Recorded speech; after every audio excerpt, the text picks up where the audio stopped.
Juntos na Seara com o pastor Alcione Tadeu. A meditação esta noite, irmãos, eu quero convidar vocês para que abram a palavra de Deus no primeiro evangelho, Evangelho de Mateus, bem fácil de encontrar. Primeiro evangelho de Mateus, no capítulo de número 8. Capítulo 8 de Mateus, primeiro evangelho. Mateus escreveu esse evangelho direcionado aos judeus, né? Lembram de Mateus, aquele publicano como Zaqueu, que Jesus passou lá na coletoria e o chamou e ele seguiu a Jesus também, não é? Aí ele deixa para nós essa maravilhosa contribuição que vem atravessando os séculos, que é o Evangelho de Mateus.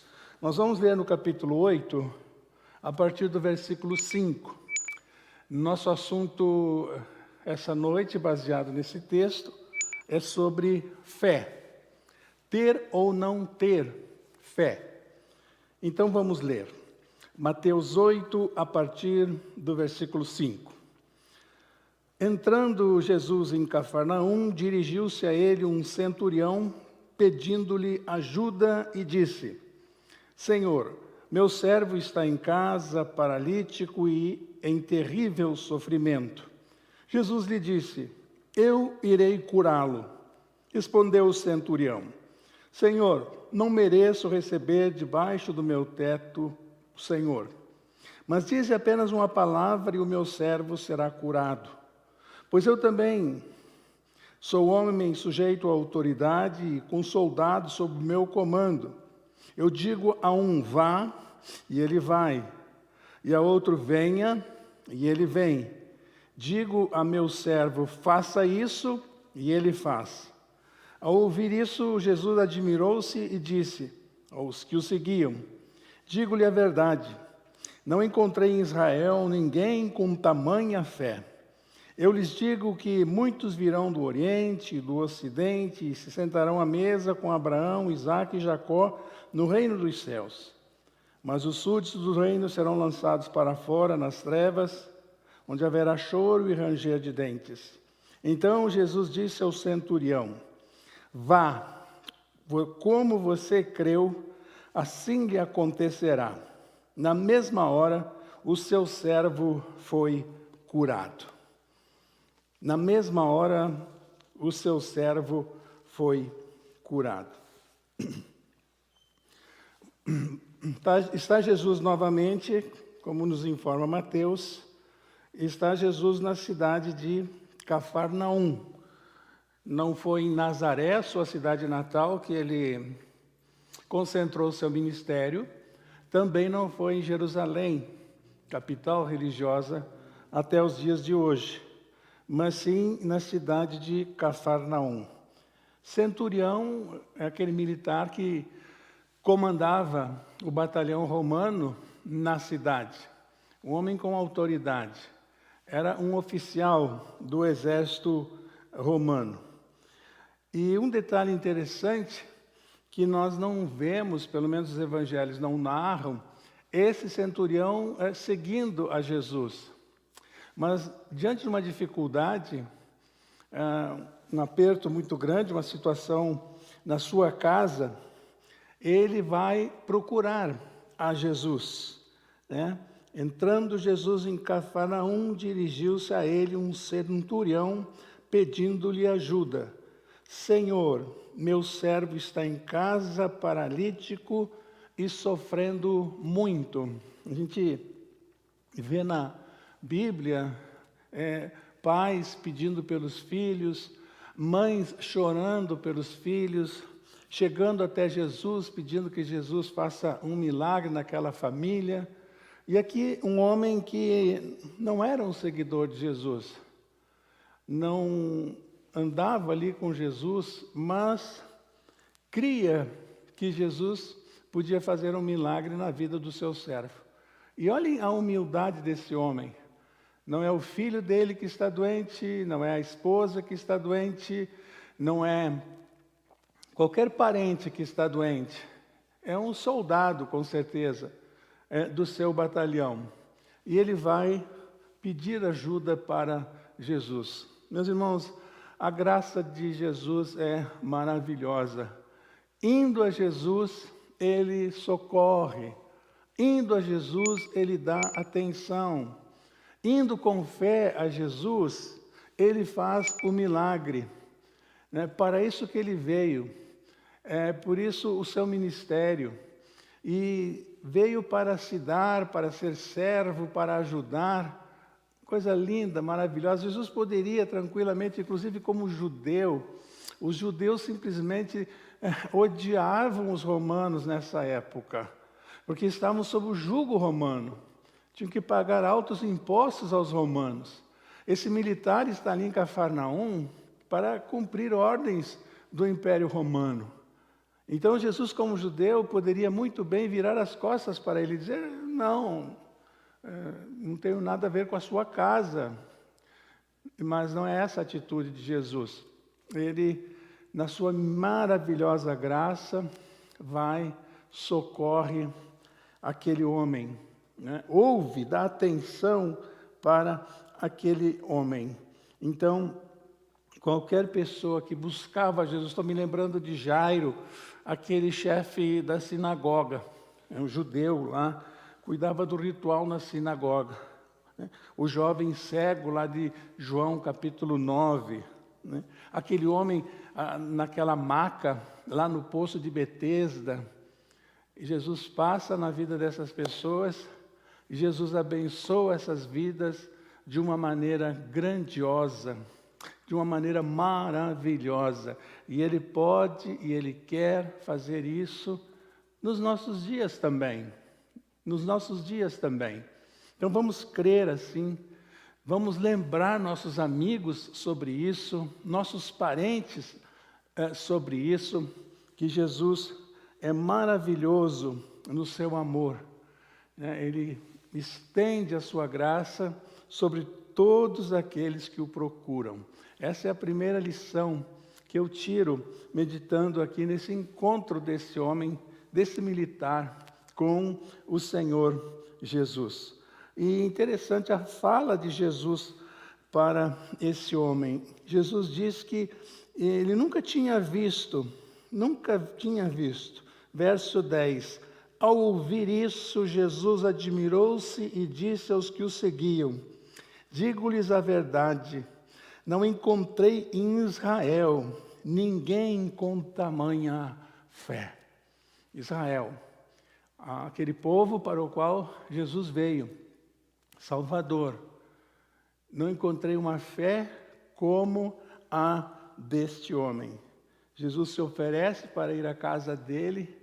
Ele diz: não é necessário que o Senhor vá à minha casa, não sou digno. Uma palavra tua e o meu servo será curado. E Jesus reconhece a fé deste homem e diz: olha, em todo Israel, andando por aí, meu ministério inteiro, eu não vi ninguém com a fé deste homem. Irmãos, em João 12:37, falando de fé, nós vamos ver a multidão que está seguindo a Jesus, mas que não tinha fé. Seguiam a Jesus para ver o que ele ia fazer naquele dia. Qual é o milagre que ele estava para fazer? João, capítulo 12, versículo 37, se você está anotando, 12:37 de João, diz assim: mesmo depois que Jesus fez todos aqueles sinais e milagres, ou sinais miraculosos, diz outra versão, não creram nele. Nem um pouco de fé. Não adiantou. É aquela questão, né? Por que não fazemos, por que não acontecem hoje milagres como nos tempos de Elias, né? no ministério de Jesus? E a questão é se esses milagres levariam as pessoas a crer mais em Deus.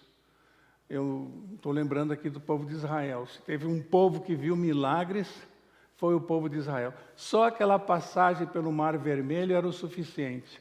Mas Deus foi dia após dia fazendo milagres na vida daquele povo, e os que saíram do Egito, dos que saíram do Egito, nenhum entrou na terra prometida. Parece que os milagres não quebraram aqueles corações. Eles preferiram murmurar. Agora vem Jesus no seu ministério, no Novo Testamento, faz milagres, e o texto diz, João nos informa, apesar de todos os sinais e milagres, não criam nele. Então, sem fé nenhuma. Mateus 16, versículo 8, nós temos uma outra situação, uma outra expressão de fé. Mateus 6, 16, o versículo de número 8. Mas eu vou ler mais em cima. Diz assim, verso 6. Mateus 16, versículo 6. Disse-lhe Jesus, estejam atentos e tenham cuidado com o fermento dos fariseus e dos saduceus. Agora Mateus 6, 16, 7. E eles discutiam entre si, dizendo, e por que não, porque não trouxemos pão? Está falando aí de fermento, porque nós não trouxemos pão aqui para essa caminhada. Percebendo a discussão, Jesus lhes perguntou, homens de pequena fé, por que vocês estão duvidando entre si sobre não terem pão? Ainda não compreendem? Não se lembram dos 5 pães para os 5.000 e dos quantos cestos vocês recolheram? Nem dos 7 pães para os 4.000 e de quantos cestos recolheram? Vocês esqueceram disso? Agora estão discutindo aqui sobre a necessidade de um lanche para nós. Então Jesus faz eles lembrarem a multiplicação 2 vezes do pão e que alimentou aquela multidão. Jesus diz para eles, homens de pouca fé, por que vocês estão discutindo entre si? Pouca fé. Eles andavam com Jesus, era para terem muita fé, a partir do que eles ouviam de Jesus, a partir do que eles viam, através do ministério de Jesus. Hoje, as mesmas coisas acontecem. Multidões em fé em Deus, creem em tudo, menos em Deus, como essa multidão. Pessoas com um pouco de fé, como esses discípulos de Jesus. E lindo um texto em 2 Tessalonicenses, capítulo 1, Paulo escrevendo a essa igreja, ele diz assim, 2 Tessalonicenses 1:3. 2 Tessalonicenses 1:3. Irmãos, devemos sempre dar graças a Deus por vocês. E isso é apropriado, porque a fé que vocês têm cresce cada vez mais e muito aumenta o amor que todos vocês têm uns pelos outros. Que palavra maravilhosa essa do apóstolo Paulo aos irmãos tessalonicenses. Eu estou vendo, eu estou sabendo, a fé de vocês tem crescido cada vez mais. É a palavra que qualquer pastor gostaria de dizer à sua igreja, né? Irmãos, mais um ano, mais um mês, e eu tenho visto, irmãos, como a fé de vocês tem crescido, como Deus tem feito milagres, como vocês têm sentido a presença de Deus, como vocês têm tido experiências com Deus. Ele dá essa palavra de ânimo aos tessalonicenses. A fé de vocês está crescendo cada vez mais. Vocês estão pegando musculatura espiritual, exercitando a fé de vocês.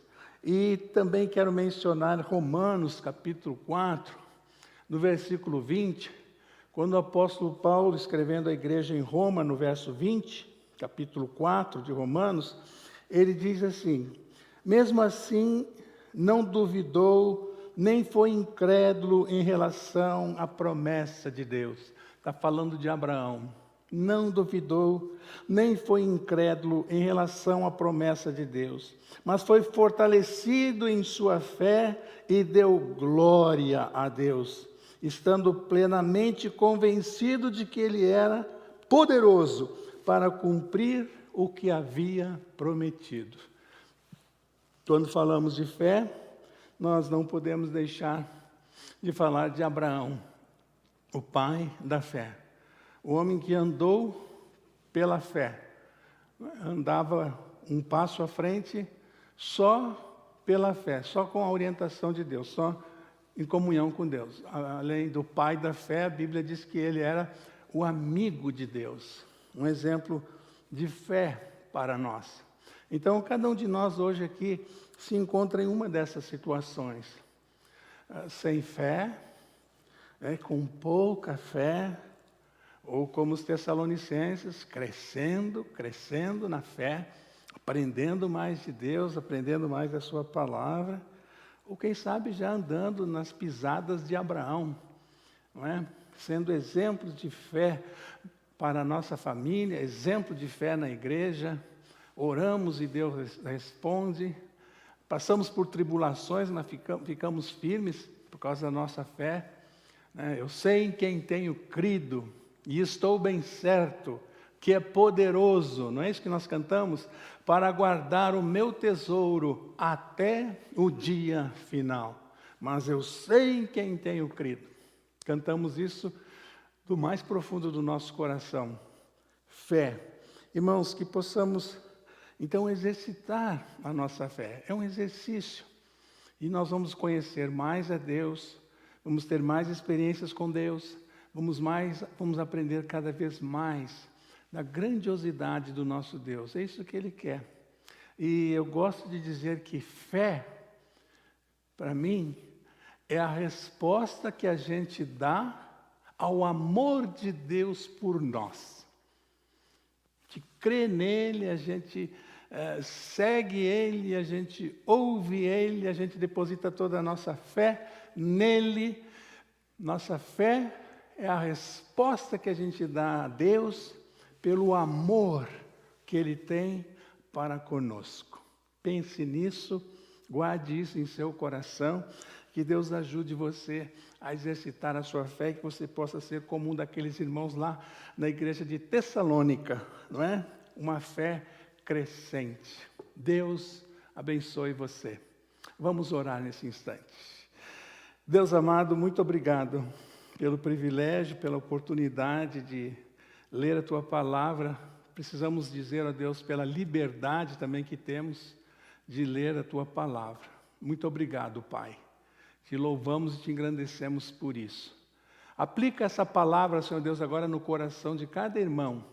Aquele que está fraquejando, aquele que já não está mais acreditando, aquele que está desanimado, aquele, quem sabe, que nunca depositou a sua fé em Ti, ó Pai.